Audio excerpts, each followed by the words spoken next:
Bienvenue sur le podcast Détermination. On est aujourd'hui avec Marc Jeunin qui va nous parler un peu de sa vie et de sa passion. Bienvenue Marc. Merci beaucoup Seb, c'est gentil.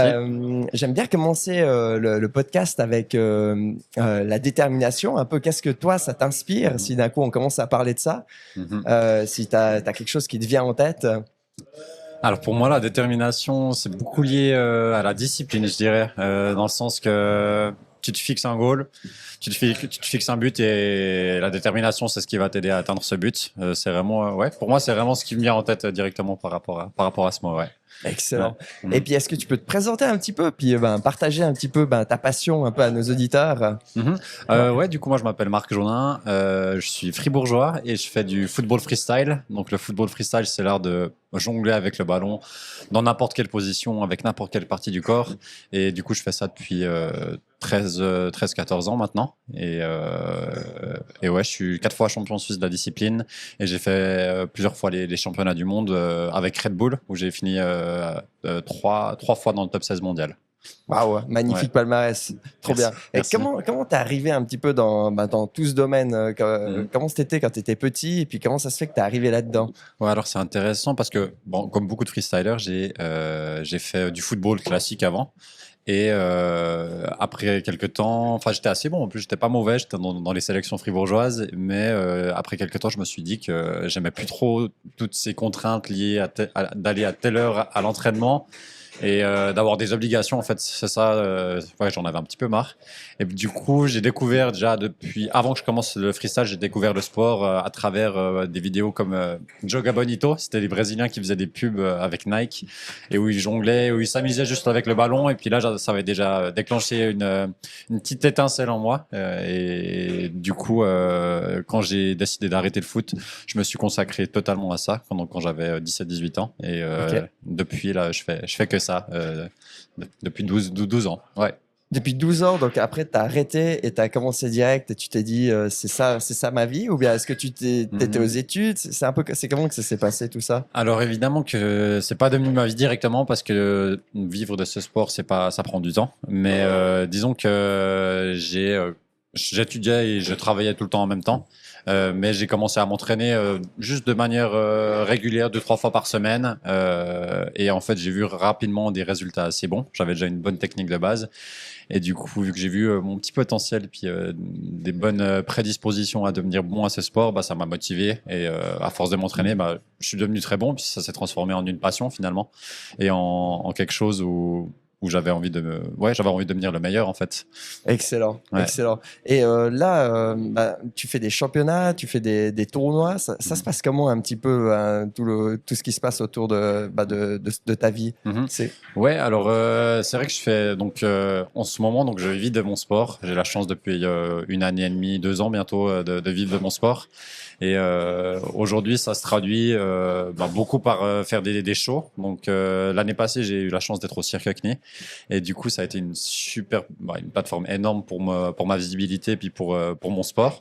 Et du coup, grâce à ça, j'ai pu avoir beaucoup plus de demandes sur cette année 2025. Et grâce à ça, j'ai pu commencer à vivre de ma passion au travers de shows, au travers d'initiations, en faisant des workshops. Ça peut être pour des écoles, ça peut être pour des clubs de foot, même pour des anniversaires des fois.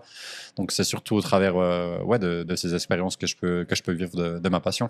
génial, génial de Mhm. pouvoir pratiquer en fait ta passion et en vivre, c'est vraiment le top. Mhm. Et je pense qu'il y a eu pas mal de moments qui étaient compliqués à mon avis parce que là t'en es là maintenant, mais à mon avis ça devait être super dur déjà même quand tu t'entraînes. Mhm. Si on recommence juste au moment où tu arrêtes le foot et que tu commences à faire des dribbles, des jonglages, je sais pas comment ça s'appelle. Ouais, Ouais, des tricks ou bien des ouais, gestes, ouais. Ouais, ouais, ouais. ouais, ouais. Mhm. Et est-ce que directement tu arrives à faire, ou est-ce que, Mhm. enfin, comment ça se passe? Parce que tu as dû louper quand même 1200 fois le ballon. Le ballon, il a dû tomber je sais pas combien de fois. Ah, Comment c'est ça se ça. passe un petit peu? Mhm. Alors, ouais, c'est le plus gros obstacle de notre sport. Alors, il y a des sports que tu peux jouer assez facilement pour plaisir, le foot ou du basket, tout le monde peut en faire un petit peu. Mais par contre, le freestyle, ouais, au début, il faut beaucoup de persévérance. C'est pas le moment où tu auras le plus de fun, mais si t'es quelqu'un qui a cette fibre un peu, qui est patient, qui a cette fibre de la persévérance, en fait, c'est un gros atout parce qu'au début, évidemment, même pour faire un tour du monde, donc un tour du monde, c'est passer la jambe autour du ballon une fois.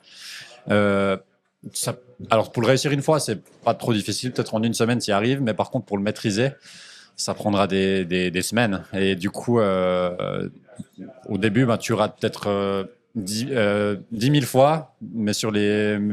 Attends, donc, comment dire? Tu rates peut-être 9 995 fois sur 10 000, tu vois? Et du coup, au fur et à mesure de pratiquer, évidemment que tu maîtrises. Mais du coup, chaque geste, que ce soit avec la tête, que ce soit avec les pieds, que ce soit couché, que ce soit assis, ça m'a pris des heures et des heures d'entraînement. Donc, en fait, je crois que j'aimais bien aussi cet aspect-là comme tu dis, comme ton podcast le dit, détermination, de me dire, OK, j'ai vu ce gars faire ce geste en vidéo, mais moi aussi, je pense que je peux le faire. Même si ça me prendra des heures, je pourrais le faire. J'avais cette détermination et j'ai encore cette détermination aujourd'hui qui me permet de briser un peu les limites puis de trouver toujours des nouveaux gestes. Ouais, j'adore ce que tu dis parce que quand tu parles de la persévérance, en fait, dans le ninjutsu, dans mon centre de ninjutsu, justement que j'ai à Sion et à Châtel, c'est le symbole nin, ça veut dire persévérance en fait. Et jutsu, c'est la technique de la persévérance. Et puis c'est exactement ça. Ça prend tellement de temps en fait d'apprendre un geste, et c'est ça qui rend aussi la beauté de la chose parce que si tout le monde arrivait du premier coup, en fait, c'est ça qui est ça enlève un petit peu tout ce côté qui est assez incroyable, quoi. C'est ça le défi, en fait, c'est clair. J'imagine que aussi dans le ninjutsu, tu peux peut-être réussir à faire le geste, mais après le faire de manière esthétique et avec style, j'imagine c'est encore un autre apprentissage parce que le réussir, mais le faire d'une manière pas très jolie, c'est ça. C'est pas incroyable, mais encore le réussir à le parfaire. C'est encore une autre histoire, j'imagine. Ouais, à fond. Et puis, quand je t'ai vu pratiquer tes tricks et tout ça, c'était assez incroyable. On dirait que le ballon, en fait, il fait partie de toi. Est-ce que ça, en fait, donc tu commences le tour du monde, tu commences à faire deux, trois choses, et après tu les assembles, ou bien comment ça se passe? Tu copies des tricks ou tu les inventes? Tu fais comment, en fait? Alors, j'imagine que dans beaucoup de disciplines, au début, et dans le freestyle aussi, tu copies beaucoup les gestes de base, disons. Donc, tu essaies d'apprendre les bases. Je pense dans un sport en général aussi, c'est le plus important. Si tu maîtrises pas les bases, puis tu essaies directement d'aller dans des gestes plus difficiles, par exemple dans le freestyle, c'est faire un double ou un triple tour du monde. Si tu sautes les étapes, tu perds tellement. En fait, tu vas déjà dans la mauvaise direction. Parce que si t'as pas les bases, tu pourras pas non plus développer ton style et ton flow d'une manière cohérente. Mais ouais, du coup, au début, j'apprends les gestes de base. Et ensuite, quand tu as une panoplie de gestes, peut-être de 20-30 gestes, là, tu peux gentiment commencer à essayer de trouver ta propre manière de les assembler ensemble, d'une manière que personne d'autre n'a faite. Parce que finalement, le but final aussi dans le freestyle, c'est d'être unique, disons, de trouver son propre style, son propre flow. Et là, c'est quelque chose de super important justement en compétition, d'être original, d'être créatif, de trouver des nouveaux gestes, de choquer les gens avec des gestes que personne n'a jamais vus. Donc c'est ça le but aussi de notre discipline. Et qu'est-ce que tu kiffes justement dans une... t'es en train de faire la compétition, c'est quoi que tu kiffes au moment où tu le fais? Moi, j'adore. J'adore être sur scène, mais j'adore aussi le moment de tension avant. J'adore le moment de mise en condition où je me mets dans ma bulle. C'est toujours un moment que j'adore. Ça veut dire que, par exemple, la semaine passée, j'étais au championnat du monde il y avait les top 32 mondiales. Donc, déjà arrivé à ce niveau-là, ça prend des années. Mais du coup, moi, je me dis tout le temps, je me suis entraîné toute ma vie juste pour ces moments-là, en fait, où, par exemple, je m'échauffe en backstage, puis t'entends déjà le public crier pour les autres battles, puis ça c'est ce qui me donne énormément d'énergie. Donc, même si je peux être blessé ou fatigué, avec cette énergie et toute cette tension que j'ai en moi, je peux arriver avec une énergie énorme sur scène, et puis, ressentir mon corps, oui, mais plus ressentir les blessures ou la pression. En fait, ça me donne tellement une énergie énorme, ces moments de compétition et ces moments où je me mets en condition pour mon battle, que je me suis dit, c'est pour ça que je fais encore la compétition aussi, finalement. C'est juste pour ressentir ces moments de haute adrénaline. Ouais, ça doit être des moments incroyables, d'après ce que j'entends. Et puis, comment tu fais, en fait, parce qu'en fait, tu dois rester détendu, j'imagine, pour passer des tricks, et tu as toute l'attention, donc tu es en arrière, donc tu es dans le vestiaire, ou je sais pas, tu es dans un endroit, et tu es avec des autres personnes autour, et puis c'est comment, en fait, à l'intérieur de toi? Alors pour le contact, c'est vrai que souvent, il y a la scène, il y a une zone d'échauffement à côté, comme partout. Et du coup, il y a toujours tous les autres freestylers autour. Donc, en fait, déjà, le fait d'être parmi ces freestylers, tu sais que c'est le gratin mondial. Il y a déjà un truc où tu es là, tu as une fierté et ça te donne de l'énergie de prouver encore que tu es meilleur qu'eux, tu vois. Mais après, il y a tout cet aspect comme je disais, de se mettre dans sa bulle. Donc, moi, souvent, un peu mes rituels, c'est juste déjà de faire une sieste avant. Alors, ça dépend quand la compétition est, mais j'adore faire une petite sieste de 15 minutes avant. J'ai l'impression que ça me détend tout complètement et puis j'ai l'impression que ça peut décupler mes possibilités puis mes skills. Génial. Donc à ça, ensuite j'arrive, après évidemment il y a toujours ce moment où je me hype et je me mets de la musique, du gros rap en général pour me motiver. Ouais. Et puis du coup là ça me met déjà, en fait juste en faisant ces deux choses, je sais déjà que je suis dans une compétition et puis j'essaie de faire comprendre à mon corps que ok, là faut vraiment que tu te mettes en condition. Et moi, en général, même si les gens, des fois, n'aiment pas sentir ça, moi, j'adore sentir le stress un petit peu. Si je sais que j'en ai pas avant une compétition, j'ai l'impression que je vais être trop détendu sur scène. Et alors, le but, c'est d'être détendu, mais pas trop. Pour moi, j'ai toujours besoin de cette petite tension, de ce petit stress pour que mon corps soit alerte en fait durant la compétition. Donc ouais, après c'est tout ça. Après il y a toute la partie échauffement que je vais pas passer en détail, mais ouais, c'est un peu ces rituels, ouais, musique, super intéressant. Et c'est vrai que tous les petits rituels en fait d'avant la compétition, c'est super important dans n'importe quelle compétition. Hein, c'est clair, tu vas te mettre en route et tout. Et ce que je trouve aussi intéressant, c'est que tu dis aussi que le petit côté stress à l'intérieur de toi, en fait, c'est ça qui va te donner un peu de l'adrénaline et qui va faire que tu sens plus ta douleur et tout ça. Et c'est vrai que en tant que sportif de haut niveau, on est souvent des petites blessures et tout à droite à gauche. Enfin, j'imagine que tu as aussi un peu ce genre de choses. Oui. Comment tu as de l'appréhension quand tu montes, ou bien tu sais que ça va passer, ou tu te dis je vais y aller c'est quoi qui se passe? Ça veut dire, tu veux... Alors, par rapport à mes blessures, plutôt, tu dis? Ouais, si d'un coup tu es blessé puis que tu dois monter sur scène. Ouais. Alors déjà, évidemment, il y a l'échauffement qui est super important, mais après, ce qui se passe intérieurement, c'est plus...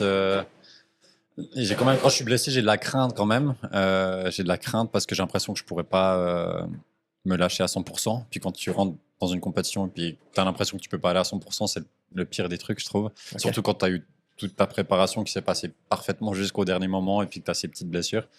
Mais ouais, il y a beaucoup de crainte. En fait, il y a la crainte à la fois de pas réussir pour soi-même puis pour tout ce que tu as sacrifié pour arriver à ce moment-là. Mais il y a aussi de la crainte qui est un peu peut-être liée beaucoup à l'ego, de décevoir aussi les gens qui sont autour de toi, puis les gens qui ont des attentes envers toi.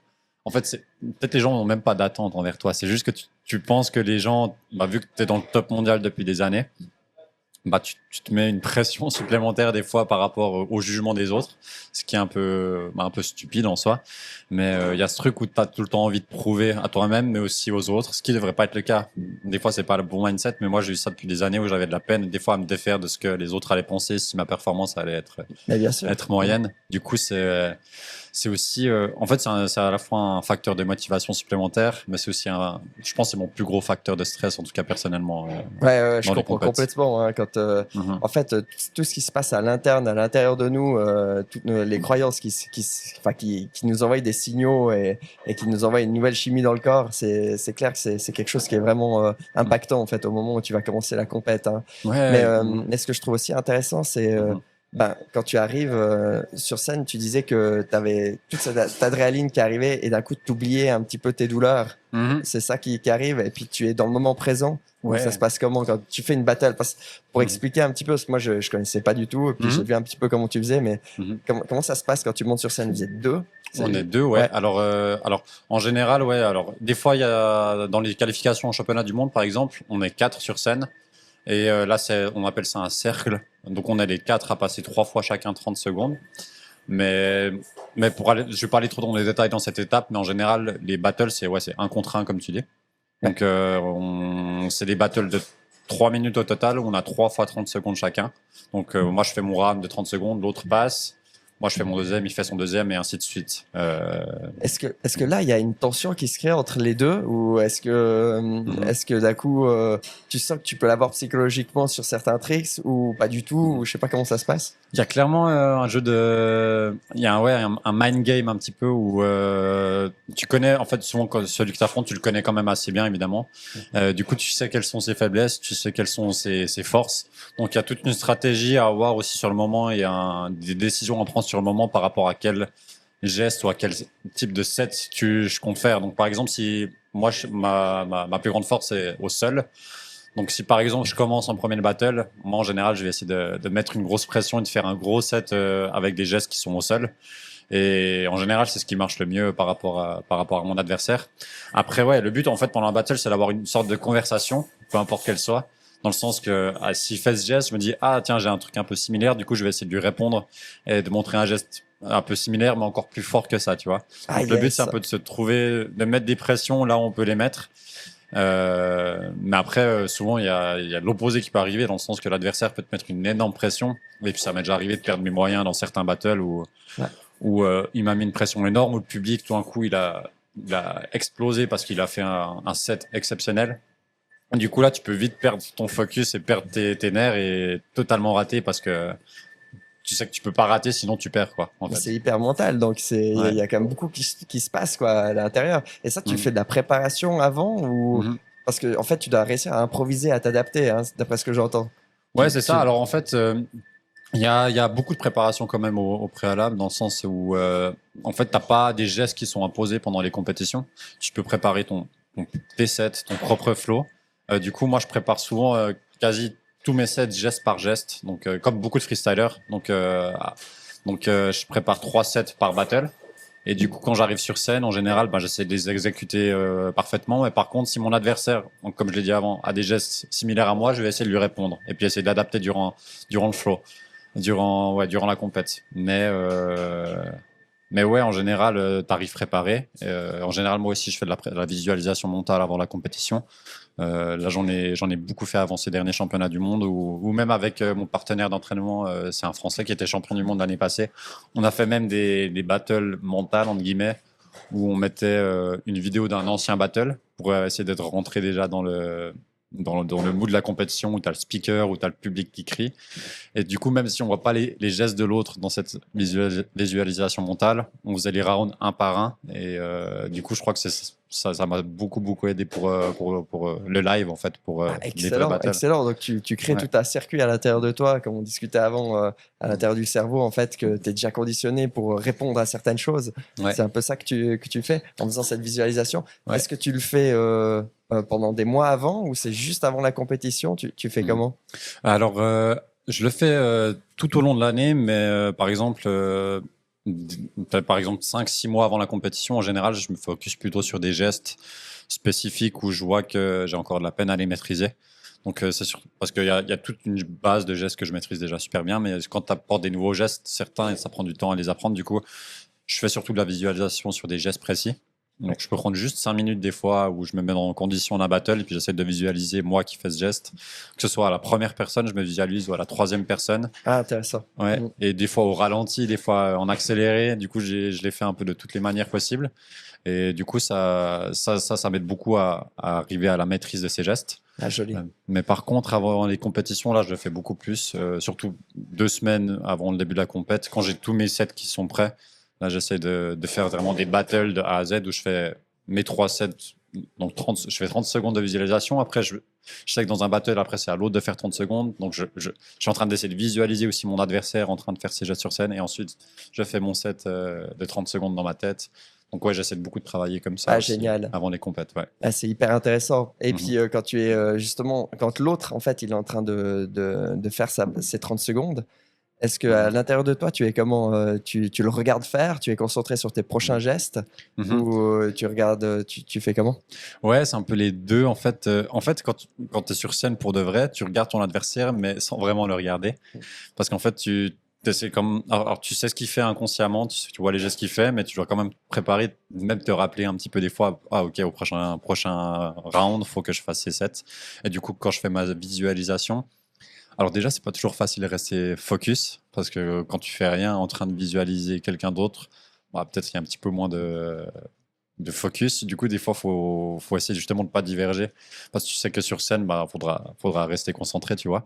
Mais du coup, en général, ouais, j'essaie de regarder l'autre, mais d'essayer de me sentir comme je suis sur scène, comme d'habitude. De regarder l'autre, mais déjà en train de penser à ce que je vais faire au round d'après. Tu as déjà des habitudes qui sont déjà toutes faites pour que ça s'automatise, c'est ça que je comprends ou bien? Ouais, c'est ça, exactement. Ouais, En fait, avec l'expérience des battles, je sais comment je me sens sur scène, je sais à quel moment je pourrais craquer ou à quel moment je pourrais me dire, ah, ok, là, faut que je lâche les chevaux. Ouais. Et du coup, dans ma visualisation, j'arrive aussi à beaucoup appliquer ça, ouais. Est-ce qu'il y a des moments d'un coup où tu te lâches, où tu fais complètement quelque chose que t'as pas prévu, ou bien? C'est arrivé quelques fois, des fois vraiment à une demi-seconde avant de commencer mon round, je me dis, ah non, il faut que je fasse ce geste. Et puis du coup, des fois, c'est ce qui peut faire la différence. C'est un moment genre, c'est un peu un moment fatal, crucial, disons, du battle. Mais des fois, ouais, je peux totalement adapter ce que je veux faire parce que je me dis, ah, en fait, non, là, mais je crois que je suis en train de perdre. Du coup, je peux pas aller tranquille comme ça sur ce set. Donc, une seconde juste avant de commencer mon set, je me dis, ok, non, faut que je parte pas sur ce set, mais faut que je parte pas sur un truc beaucoup plus difficile et puis essayer de revenir au score, quoi. Et tu te challenges comme ça. Est-ce que dans la vie de tous les jours aussi, tu te challenges un petit peu dans le même style ou comment ça se passe? Ouais, alors je me challenge. Moi, j'aime beaucoup apprendre. Salut. Pardon. J'aime beaucoup apprendre des nouvelles langues. Du coup, je me mets aussi pas mal de petits défis par rapport à ça. Alors, c'est évidemment il y a un tout autre apprentissage dans ce cadre-là, mais j'essaie de me mettre des petits défis par rapport à ça principalement. Après, j'ai pas d'exemple précis en tête, mais ouais. Et tu m'as parlé avant du cirque Cockney, c'est juste, c'est ça? Est-ce que tu peux m'en parler un petit peu comment ça a commencé et puis comment ils t'ont intégré là-dedans? Puis je pense que ça dure combien de temps? Une année? C'est quasi une année, c'est 10-11 mois, ouais. 10-11 mois, puis ça doit être super intense. Ouais, c'est clair. Est-ce que tu peux me parler un petit peu? Bien sûr, ouais. Du coup, j'ai été contacté en début 2024. C'était assez marrant, j'ai reçu un message via Facebook. Je pensais que c'était un scam. J'ai reçu vraiment un message vraiment un peu tout simple, pas du tout formel.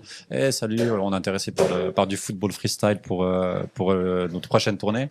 Est-ce que tu serais intéressé?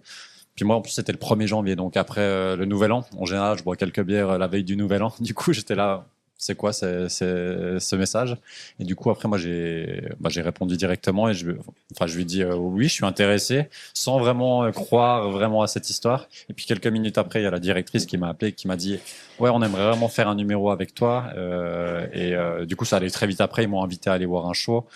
Et puis 2 semaines après, j'avais signé les contrats pour le cirque. Waouh. Ouais, incroyable. Mais là, c'est hyper intense après. Ouais. Donc tu commences, c'est toute la journée où tu dois répéter. C'est comment que ça se passe en fait? C'est ça. Alors, je suis arrivé en février 2024. Et du coup, on a eu un mois de répétition où nous, j'avais un partenaire qui vient de Colombie, du coup. Et du coup, on n'avait pas du tout de numéro prêt par rapport à d'autres artistes. Donc là, pendant un mois, on a eu 2 chorégraphes qui travaillaient au Cirque du Soleil avant, qui étaient là pour nous guider. Et du coup, en un mois, on a créé le numéro, puis on l'a répété des centaines et des centaines de fois. Puis c'est vrai que ça, c'est un des moments les plus stressants parce qu'il y a aussi la directrice qui doit valider le numéro. Donc, il y a la dernière semaine, on a eu 2-3 fois, on a fait le numéro, il y avait des trucs qui allaient pas. Du coup, tu commençais même à te demander, mais est-ce qu'ils vont nous garder dans le show ou pas? Et puis, ouais, c'est un énorme stress. Puis, du coup, on a dû finaliser jusqu'à la dernière minute notre numéro pour finalement qu'il soit concrétisé et validé par la directrice. Ouais. Et quand tu t'entraînes avec avec ton partenaire et tout ça, il se passe quoi en toi? T'es comment quand tu t'entraînes? T'es tout le temps super motivé ou il y a des moments de baisse ou comment ça se passe? Dans mes entraînements en général, tu dis? Ouais, en général. Alors, il y a quand même des moments de baisse, ça c'est sûr. Moi, je m'entraîne en général 2 fois par jour, donc 1h30 pour les 2 sessions. Donc 6 jours par semaine. Et c'est clair que se motiver pour chaque entraînement, c'est mission impossible. Enfin, je vois pas. Peut-être il y a des gens qui arrivent à le faire, mais moi, j'arrive pas. Mais du coup, il y a tout cet aspect de détermination et de discipline où tu te dis que tu t'es entraîné des mois et des mois sur certains gestes. Ah, en fait, je vais te le faire autrement. En fait, il y a deux étapes durant l'année où pendant 6-7 mois, 8 mois, j'adore m'entraîner parce qu'en fait, c'est la période d'exploration où tu vas essayer des nouveaux gestes. Et en fait, c'est super fun. Tu tentes des trucs que tu n'as jamais testés et puis tu commences à trouver des idées que tu n'aurais jamais pensé trouver et tu développes ton style, quoi. Donc ça, c'est vraiment la période la plus intéressante. Et là, il n'y a quasi aucune session où je ne suis pas motivé d'aller. C'est toujours un plaisir. Mais par contre, quand ça arrive la saison des compétitions, 3-4 mois avant, là, tu sais que c'est le moment devoir tout maîtriser. Et du coup, là, c'est beaucoup des entraînements assez répétitifs et où tu répètes juste les gestes. Donc, après 3 semaines, 4 semaines, t'en as déjà un peu marre de répéter. Donc, la motivation est parfois difficile à garer, des hautes. Mais c'est pour ça que j'ai aussi pas mal de gens qui m'entourent, d'autres freestylers qui sont dans la même situation que moi et on essaye de se pousser, de s'envoyer des vidéos, d'avoir des feedbacks l'un et l'autre et d'essayer juste d'être un groupe uni pour monter ensemble puis se motiver, quoi. Ouais, j'adore ça, vous vous mettez ensemble pour grandir et tout. La discipline, quand tu dis garder une discipline et tout ça, et puis que t'es pas motivé, tu fais comment en fait? Parce que tu penses à ton objectif, tu penses à quelque chose d'autre? Ouais, je pense à mon objectif. En fait, quand tu sais que tu as les championnats du monde et puis que tu fais ça de toutes tes semaines, tu dis, bon, tu peux pas genre, juste abandonner maintenant. Donc, en fait, il y a à la fois cette habitude que tu prends d'aller t'entraîner, puis que tu sais qu'en fait, le truc qu'on s'est souvent dit avec des potes, c'est que moi, je me sentirais beaucoup plus mal de pas aller m'entraîner. Pardon, je me sentirais beaucoup plus mal. Ouais, c'est ce que je veux dire.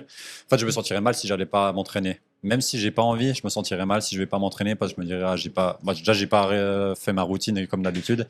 Et je me dirais, mais j'ai encore perdu du terrain sur mes concurrents, j'ai perdu du terrain sur ma préparation. Donc, en fait, il y a cet aspect ouais, de pas perdre du terrain qui rentre en jeu, tu vois. C'est ça, ouais, j'aime bien ce que tu dis sur les routines. Je trouve ça tellement important dans la discipline, ça enlève tout le côté émotionnel en fait. Oui. C'est, de toute façon, c'est une routine, c'est comme ça, c'est un pacte avec toi-même que tu as fait et puis que tu dois l'accomplir. C'est ça, c'est un pacte, c'est un bon mot. Ouais. Et très souvent, tu vois que des gens ils font des longues pauses. Et c'est sur toutes ces longues pauses que toi tu fais de l'avance. Mais par contre, si toi tu fais une longue pause, tu sais aussi qu'il y en a d'autres qui vont faire une grosse avance. Exact. C'est ce que j'entends. Ouais, c'est super intéressant. Ouais, c'est clair. En fait, je crois que tous les sportifs sont un peu comme ça. Tu sais que si tu as une blessure pendant un mois, tu vas tellement overthink par rapport à tout. Tu dis, bon, lui, sûrement, c'est bon, je vais jamais gagner cette année. Il a pris trop d'avance en un mois, alors que des fois, c'est pas le cas. Enfin, des fois, dans le sens que tu penses que tu perds tellement en un mois. Alors oui, tu vas perdre un petit peu, ça c'est sûr. Mais le corps a tellement une bonne mémoire musculaire et sur tous les gestes que tu as appris parce que tu les as répétés tellement de fois que tu peux les retrouver en une semaine, comme tu les avais avant. Donc des fois, alors c'est tellement dur à gérer comme stress, mais des fois ça te monte à la tête alors que il n'y a pas de quoi de stresser autant que ça, tu vois. Ouais, c'est ça. Et tu fais de la méditation aussi à côté ou pas du tout? Des choses pour te calmer quand tu as ce genre de choses ou bien pas forcément? Méditation, pas tellement. J'en ai eu fait, mais j'ai une app. C'est juste des petits exercices de respiration que je fais des fois quand je suis vraiment en grosse période de stress, mais c'est pas une routine que j'ai forcément dans mon entraînement. Et si on revient sur le cirque Knie, donc là d'un coup, elle a validé après combien de mois? Après 2-3 mois? 2 mois? On a fait un mois et on a présenté le numéro. La dernière semaine, on a dû le faire plusieurs fois, puis après, ça a été validé. Ouais. Ok, génial. Et chaque fois qu'elle te dit ça va pas, et comment tu réagis toi avec le doute et tout ça? Comment ça se passe? Ouais, alors moi, je deviens super stressé parce que, en fait, c'était pas forcément un rêve d'être au cirque, mais en ayant été engagé par le Cirque Knie, c'est devenu un rêve réalité, mais que j'avais pas forcément. Tu vois ce que je veux dire? Oui. Et puis du coup, le fait qu'elle me dise aussi qu'elle nous dise que ça c'est pas encore bon, mais il y avait ce stress comme je l'ai dit avant, de même pas pouvoir être dans le show en fait à la fin. Donc là, c'est le moment de mettre les bouchées triples à ce moment-là, puis on s'est dit avec mon partenaire, faut juste qu'on se bouge, qu'on répète, même si ça nous prend 10 heures par jour. On se bouge, on répète, puis on fait ça parfaitement pour la prochaine fois. Et puis à la fin, c'est ce qu'on a fait et c'est ce qui a marché. Excellent. Ouais. Et là c'était un peu différent parce que vous étiez deux, tu devais quand même composer avec lui. Donc ta discipline a dû changer un petit peu parce que tu dépendais aussi un petit peu de lui. Ouais, parce que ça a changé un petit peu à l'intérieur de toi ou comment c'était? Ça t'a tendu un peu sur certains moments où ça allait? En fait, il y a eu des moments. En fait, c'est un partenaire, il vient de Colombie, du coup, il parlait pas forcément super bien anglais. Et du coup, c'est vrai qu'il y a des moments où des fois, on se comprenait pas parfaitement. Ouais. Et du coup, des fois, c'était un peu problématique dans la construction du numéro. Mais finalement, à la fin, il y a Jamais eu de soucis. Jamais vraiment eu de soucis et on a pu commencer les shows sans gros problème. Hein. Ouais. Et après, ça se passe comment? La première présentation, tu te rappelles un petit peu ou bien comment c'était? Ouais, première présentation. Ouais, c'était la plus stressante. Ouais. C'était à Rapperswil et je pense que le show n'était pas horrible, mais notre show, je pense, c'était le plus mauvais des 300 et quelques qu'on a fait. Il y a eu 2-3 petites erreurs et puis aussi qu'en fait, tu sais qu'il y a tous les yeux qui reposent sur toi. Ils payent pour voir les artistes. Du coup, tu as aussi cette pression un peu supplémentaire. Puis c'est aussi le Cirque CNI, c'est une institution en Suisse et tu te dois de délivrer quelque chose de beau et qui va émouvoir les gens, tu vois. Ouais, ouais, c'est ça. Parce que t'as la pression de quelqu'un qui paye, et puis d'un coup de pas lui donner ce qu'il vient voir, quoi. Exactement. Ouais. Et puis, comment t'as géré ça?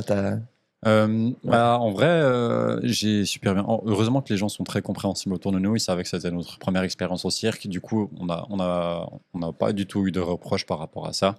Même, on a eu des bons retours. En fait, des fois, tu vois des erreurs que tu fais, tu les vois 10 fois plus grandes qu'elles le sont. Okay, tu vois ce que je veux dire? Ouais. Et du coup, tu commences à te monter encore une fois la tête et dire mais c'était horrible, j'ai pas ma place ici. Alors que finalement, ils ont même pas beaucoup vu, quoi. Toi, t'as fait 10 fois le. Ouais, je vois. C'est ça. En fait, ta discipline est technique. Du coup, quand tu fais une erreur, peut-être les gens, en fait, la voient même pas. C'est juste les petits détails pour toi qui te font. Et tu te focuses que sur le négatif, du coup, et tu es en train de te dire, mais c'était nul, quoi. Ouais. Tu vois. Mais ça doit être fou parce que tu as fait 300, tu m'as dit 300 présentations. Ouais, exact. On a fait 300 présentations dans 23 villes en Suisse. Ça, c'est énorme. C'est-à-dire que tu as dû te déplacer à chaque fois, dormir dans des endroits différents. Ça a changé tout ton train de vie, en fait. Ouais, en fait, c'était vraiment un changement de vie complet. Donc, on vivait classique dans les caravanes au Cirque CNI. Donc, on avait une caravane où il y avait 3 artistes dans une caravane, 3 chambres. Et on se déplaçait, donc on restait entre 1 et 4 semaines dans chaque ville. Ça dépendait. À Zurich, par exemple, on restait 4 semaines. À Fribourg, on est resté 1 semaine. Et donc après chaque ville, ils démontent le chapiteau, évidemment. Puis on se déplace tous. C'est comme un petit village qui se déplace. Tout le village se déplace dans la prochaine ville. Ouais, ça doit être fou, ça. Ouais, c'était fou. Et comment ça se passe, l'esprit communautaire et tout ça? Parce qu'il y a des gens de partout, plein de types différents de personnes. C'était comment? Ouais, ça, c'était le plus cool.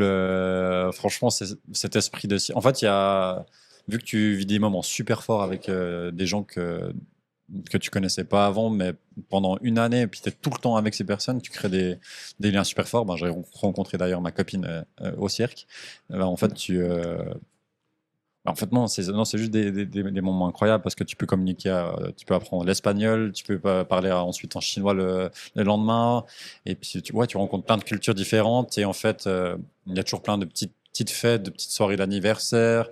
Et du coup, tu crées des connexions super, super rapidement et des connexions qui durent aussi sur le long terme, je pense, en tout cas. Il y a des moments qui étaient plus durs dans cette année où tu as dû franchir? Franchement, moi, c'était facile pour moi. En fait, j'ai la chance d'être en Suisse. Du coup, en fait, j'étais dans mon pays et j'ai pas eu par exemple, des moments où ma famille me manquait car je pouvais retourner à Fribourg quand je le voulais. Il n'y a même pas eu des moments vraiment de démotivation. Je savais que c'était une année et que j'allais juste kiffer à 100% Trop bien. les shows. Et puis, si je pouvais le refaire, je le ferais tous les jours. Ouais. Trop bien. Excellent. Et à la fin de cette année, c'était quand tu viens de finir ou bien? Ouais, on a fini début janvier cette année, ouais. Ok. Exact. Est-ce que là, tu as dû reprendre toutes tes routines d'entraînement et tout ça? Parce qu'avant, je pense que tu les faisais quand même pendant le cirque? Je les faisais, mais beaucoup moins. Disons qu'on s'entraînait peut-être 1 heure et demie par jour, donc c'était moitié moins que ce que je faisais avant, mais parce qu'on devait aussi garder notre corps était notre outil de travail, enfin encore maintenant pour moi, mais dans le sens que tu pouvais pas vraiment te blesser parce que si tu rates un show, c'est un petit peu galère de trouver des solutions. Donc, il y a personne qui peut te remplacer, quoi. C'est ça. Donc, j'ai pas raté un show. Je me suis juste une fois déboîté l'épaule sur scène, et du coup, mon partenaire a dû improviser en solo sur scène pendant la durée du numéro. Mais sinon, tu dois rester en forme, quoi. Donc, ma routine a un peu changé. J'essaie de prendre soin un peu plus de mon corps et de un peu moins m'entraîner. Ouais. Ok, excellent. Et est-ce que tu as déjà eu des blessures qui t'ont dit peut-être que j'arriverai plus jamais à faire ce sport ou pas du tout? Non, j'ai pas eu cette malchance. Je me suis juste fait opérer de l'épaule et puis j'étais out pendant 5-6 mois, mais je savais que je pourrais revenir de toute manière. Donc, j'ai pas eu cette malchance. Ouais, excellent. Donc, après cette opération, tu as eu pendant 5-6 mois, tu pouvais plus faire ou bien tu arrivais quand même à jongler un peu? Je pouvais jongler tranquillement, mais je préférais juste. Rester tranquille. Ouais, exactement. Ouais. Ok, excellent. Mhm. Et là, c'est quoi un peu tes projets là, tes projets futurs, tes challenges, Mhm. Ben moi, on retourne déjà dans un cirque avec mon partenaire en décembre, donc ça c'est cool. On va en Allemagne, à Düsseldorf. Et sinon, ça reste un peu dans la même lignée de cette année où j'ai fait beaucoup de shows à travers la Suisse, aussi un peu à l'étranger. Donc le but c'est toujours d'essayer de vivre de ma passion. C'est pas tous les jours facile, mais le but c'est d'obtenir un maximum de prestations, de me promouvoir, de grandir sur les réseaux sociaux, mais aussi j'ai toujours envie de faire de la compétition. L'année prochaine, j'ai 30 ans, donc j'adorerais me faire le cadeau d'être dans le top 8 ou le top 4 mondial l'année prochaine. Donc excellent. je vais essayer de me donner les moyens pour y arriver. Trop bien, trop bien. Ouais. Et si on revient justement sur Mhm. le cirque que tu veux faire là, en Allemagne, Mhm. Ouais. comment tu es arrivé là donc, dans ce cirque? Tu as de nouveau eu un contact avec le cirque suisse pour Ouais. l'Allemagne, c'est ça? Ouais, exact. En Ouais. fait, au cirque, il y a beaucoup d'autres directeurs ou partenaires, gens d'autres cirques qui viennent regarder. Donc, il y a énormément de personnes qui te voient. Et du coup, ces personnes nous ont contactés suite au visionnage d'un de notre show. Et du coup, ils nous ont invités pour aller un mois en Allemagne. Génial. Et, Mais c'est pour faire toute la partie pendant une année ou bien c'est juste un spectacle? alors là, c'est juste un mois. C'est un show de Noël. En fait, on va tout le Ah, mois de décembre. excellent. Et du coup, c'est un contrat, un court contrat, quoi. Oui, Mais oui. ouais. Ah, joli, joli. Ouais, ça doit pas être évident aussi de te promouvoir. En fait, tu fais ça Mhm. comment? T'as Mhm. Instagram, t'as des chaînes, t'as Mhm. quelque chose Ouais, où on alors peut te j'ai voir? Instagram, YouTube un petit peu aussi, TikTok. Et Ouais, du coup, là, j'essaie de poster régulièrement plus ou moins des petites vidéos, que ce soit de moi en train de jongler ou juste de donner des news sur mes actualités, quoi. Et j'ai aussi un site web. ouais. En fait, j'ai la chance d'avoir beaucoup de contacts bouche à oreille, parce que ça fait maintenant un moment que je suis sur la scène freestyle. Et du coup, en Suisse, on me connaît pas mal. Donc, je sais que je suis souvent un des premiers à être contactés s'ils ont besoin d'une prestation. Donc, j'ai aussi cette chance-là. Ouais. C'est trop bien. Donc, les gens, ils tapent Marc Jonin, c'est ça? Ouais, Ouais, exactement. excellent. Et puis, ils te trouvent un peu sur tous les réseaux. Exactement, Marc Jonin ou Marc Freestyle plutôt même. Ah, ouais, Marc Freestyle et on me trouve un petit peu partout, ouais, c'est ça. excellent. J'ai vu que tu as fait aussi avec l'équipe de Suisse quelque chose, c'est juste ou bien? Ouais, exact. C'était quoi que tu as En fait? fait, il y a Swisscom qui m'ont contacté pour faire des vidéos. C'était un peu dans le cadre de l'Euro féminin qui s'est passé l'été passé. Ouais. Et du coup, ils cherchaient un freestyler pour des capsules sur les réseaux sociaux. Et puis là, du coup, c'était en collaboration avec l'équipe des Suisses. Trop bien. Et j'ai eu beaucoup de chance d'être le freestyler sélectionné.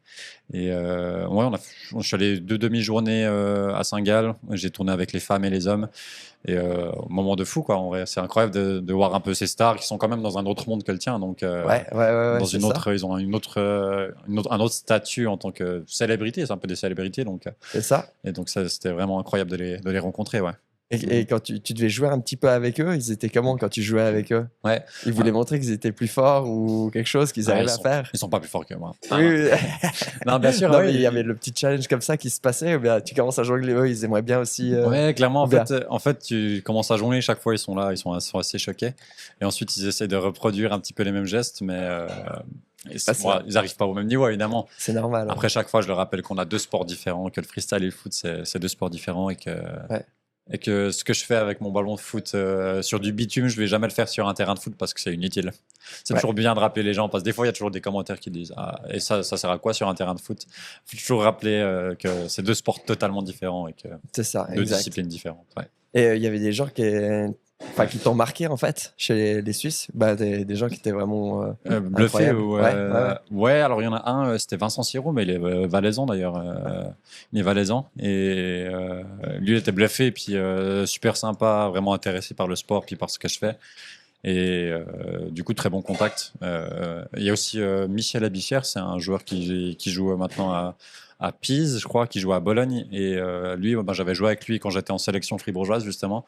Ah, Et puis incroyable, tu l'as revu là-haut? j'ai Ok. revu là-haut, du coup on a un peu discuté un peu de ce qu'on fait maintenant, depuis notre passé, et c'était assez fou de voir les deux chemins différents qu'on a pu prendre alors qu'il y a 10 ans on jouait dans la même équipe, tu vois. Ouais, c'est fou quoi. Ouais, Puis ouais. maintenant, tu arrives à vivre de ta passion et lui aussi, il arrive à vivre de sa passion et puis dans des angles complètement différents en fait. Exactement, donc ça veut dire que même si on est on est au même niveau que quelqu'un, bien qu'on joue, enfin, on peut prendre tellement de chemins différents, même si on fait la même formation, même si on a la même passion, il y a différents chemins que tu peux prendre peu importe ce que tu fais en fait. Donc c'est ça qui est intéressant à voir aussi dans cet exemple. Et comment tu as fait aussi, si on peut rebondir sur autre chose, sur l'aspect du regard des gens sur ta profession, parce que c'est quand même un peu atypique ce que tu fais. Est-ce que tu as eu des tensions un petit peu comme ça, ou enfin à l'intérieur de toi peut-être C'est vrai que c'est inhabituel de faire du football freestyle de son métier.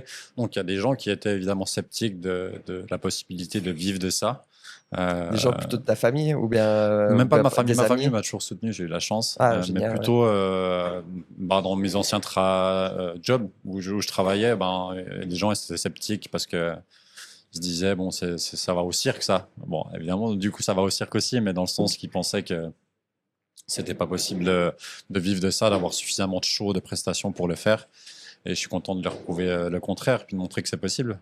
Ouais, c'est génial. C'est vrai qu'il y a toujours quelqu'un qui va dire ça. D'ailleurs, pour moi, c'était aussi la même chose quand j'ai démarré les centres de ninjutsu. C'était les arts martiaux, c'est pas possible de vivre de ça. Et puis là, il y a plus de 350 membres toujours actifs, qui viennent toutes les semaines et puis qui nous font confiance. Alors qu'à l'époque, on me disait c'est impossible d'avoir plus de tant de personnes et puis que tu pourras pas vivre. Mais c'est incroyable maintenant. Mais super intéressant.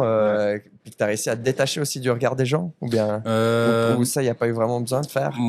Par rapport à mon job, pas forcément. Comme je disais avant, c'était plus par rapport au regard des freestylers et de la communauté durant les compétitions, comme je t'ai dit.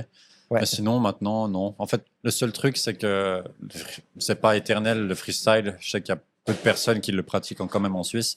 Du coup, j'ai pas non plus envie de rester bloqué trop longtemps là-dedans. J'ai peur qu'un jour, tout d'un coup, moi, je fasse plus de freestyle, que j'ai plus de prestations et puis que j'ai rien à côté. Donc, il y a aussi tout cet aspect futur auquel je dois penser. Peut-être faire des formations en dehors du freestyle, faire d'autres choses et d'élargir et de diversifier ce que je fais, en fait, pour pas rester bloqué là-dedans et puis me retrouver avec rien dans quelques années. C'est surtout ça, ouais. Ok. Tu fais quoi comme formation maintenant, en fait, t'es à côté? Alors, j'ai pas encore fait. Bon, moi, j'ai fait un bachelor. J'ai travaillé 6 ans en agence de communication avant.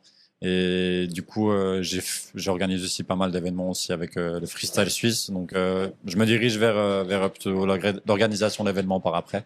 Ok, donc, génial. Je fais pas encore de formation actuellement, mais justement, c'est ça au truc auquel je dois penser maintenant. En fait. Ouais, c'est sûr. Pour l'avenir et tout, il y a plein de choses à penser. Et c'est vrai que c'est un peu stressant des fois. Est-ce que des fois, tu donnes des cours aussi? Tu fais des formations pour les gens? Pour qu'ils apprennent à jongler ou comme ça? Ouais, j'ai déjà fait pas mal à part ça. J'ai eu souvent pendant les étés, il y a pas mal de parents qui me contactent pour leur fils ou leur fille.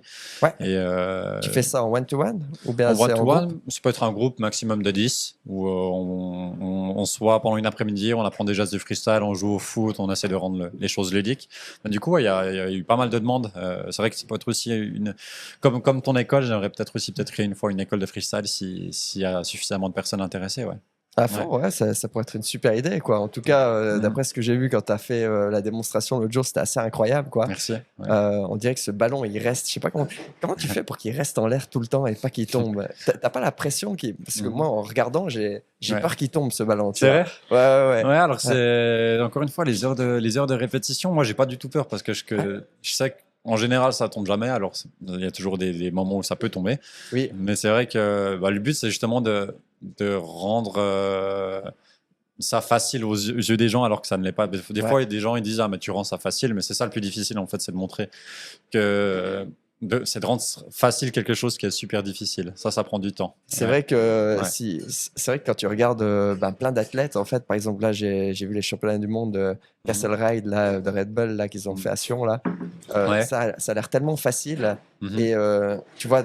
Certains, ça a l'air super facile et certains où ils sont contractés, ça a l'air dur quand même. Ah ouais, et c'est là que tu vois la différence, je pense, de niveau. Et à mon avis, quand tu arrives dans un niveau mondial comme toi, c'est un peu pareil. C'est un peu pareil, tu es complètement relâché entre guillemets. On dirait que ça a l'air facile, mais s'il y a quelqu'un qui arrive et qui a peu d'expérience, il va être un peu plus contracté. Est-ce que d'un coup, tu vois des athlètes qui sont aussi un peu plus contractés et qui n'arrivent pas à passer des tricks, ou bien c'est un peu dans ce sens-là? Tu vois des gens qui se bloquent des fois totalement. La semaine passée, justement, il y en a un qui même le fait de lancer le geste, c'était presque impossible parce qu'il était en full stress, full contracté. Ah oui. Et des fois, il y en a certains qui perdent leurs moyens, comme dans tous les sports, il y en a. Ouais, ça peut arriver. Enfin, c'est comme quand on fait des sparring, on fait des fois des sparring un peu boxe comme ça. Ouais. Et dès qu'en fait quelqu'un contracte, en fait, il y a tout qui se voit venir. Donc tu vois le geste partir et c'est tellement plus facile pour contre-attaquer ou bloquer le coup. En fait, tu vois le gars qui se contracte en fait quand il et Ok. tandis que si Ah, tu c'est es complètement intéressant. relâché et puis que tu esquives le coup, tu touches, l'autre il a l'impression que tu n'as rien fait, Ouais. mais tu étais décontracté et tu as réussi à le toucher quand même. Ah ouais. Tu Et pourrais lui mettre une pression supplémentaire si tu tu mets veux. une pression supplémentaire. Donc Ouais, je vois ok. pas mal de similitudes avec tout ça, quoi. Ouais, ça a raison, ouais, Donc du clairement. coup, en fait, il y a le ballon qui est dans tous les sens et toi, tranquille, quoi. Ouais. Ouais, parce que moi, depuis l'extérieur, vraiment, j'avais le stress qui tombe ce ballon et Ah, toi, tu arrives sérieux? à le Ouais. maîtriser et tout. Ouais, c'est Ouais. incroyable, quoi. En vrai, c'est comme je Ouais, pense aussi au ninjutsu où ouais. tu as des séquences que tu répètes tout le temps, puis tu sais que certaines séquences, tu vas jamais les rater, tu vas toujours les faire parfaitement en fait. Tu vois? Exact. Ouais, tu as la confiance, en fait, de tout ça. Exact, c'est ça. Ouais. Super. En tout cas, ben, merci beaucoup. C'était vraiment super intéressant d'avoir appris toutes ces choses sur le freestyle. Merci à toi, Sébastien. Un grand merci. Si d'un coup vous voulez suivre, on peut taper ton nom, Oui, Marc, Marc Jourdain. Ouais. et on met freestyle derrière ou bien. Alors, sur Ouais, les réseaux, c'est Marc ouais. Freestyle. Marc Freestyle. Voilà, comme Exact, ça ouais. on te retrouve partout, quoi. Merci beaucoup. Super. Je mettrai les liens en fait dans le descriptif. Et puis merci à tout le monde. Allez, à bientôt. Ciao, ciao.